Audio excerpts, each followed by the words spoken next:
சென்னையில் விதிமீறல் கட்டிடங்கள் மீது நடவடிக்கை எடுக்க குழுக்கள் அமைக்கப்பட்டுள்ளது. கூடுதல் விவரங்களை வழங்குகிறார் சேதலா ஜெபர்சன். ஜெபர்சன், வணக்கம். விவரங்கள் என்ன?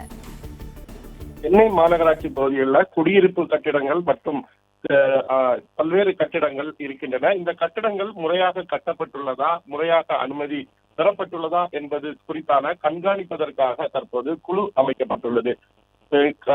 சென்னை மாநகராட்சி ஆணையர் சமீரான் தலைமையில் நடைபெற்ற இந்த ஆலோசனை கூட்டத்தில் எடுக்கப்பட்ட முடிவுதான் இது.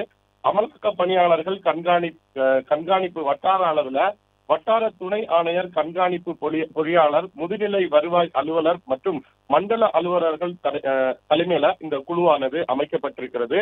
மேலும் ஒரு குழுவினர் மண்டல அளவில் மண்டல அலுவலர்கள், செயற்பொறியாளர்கள், முதுநிலை வருவாய் அலுவலர்கள், உதவி செயற்பொறி அலுவலர்கள் தலைமையில இந்த குழு ஒன்று இன்னொரு குழுவாக செயல்பட்டு வருகிறது. இவர்கள் உடனடியாக கண்காணித்து விதிமீறல்கள் இருக்கக்கூடிய கட்டிடம் தொடர்பான அறிக்கையை உடனடியாக மாநகராட்சிக்கு சமர்ப்பிக்க வேண்டும். இது தொடர்பாக அடுத்தடுத்த கட்ட நடவடிக்கைகள் என்ன என்பது தொடர்பான அடுத்த கட்ட ஆலோசனை கூட்டங்கள்ல முடிவு எடுக்கப்படும் என்றும் இந்த ஆலோசனை கூட்டத்தில் முடிவெடுக்கப்பட்டிருக்கிறது. முதல் கட்டமாக தற்போது மாநகராட்சி சார்பில் விதிமீறல் கட்டடங்களை கண்டறிவதற்காக குழு ஒன்று அமைக்கப்பட்டிருக்கிறது.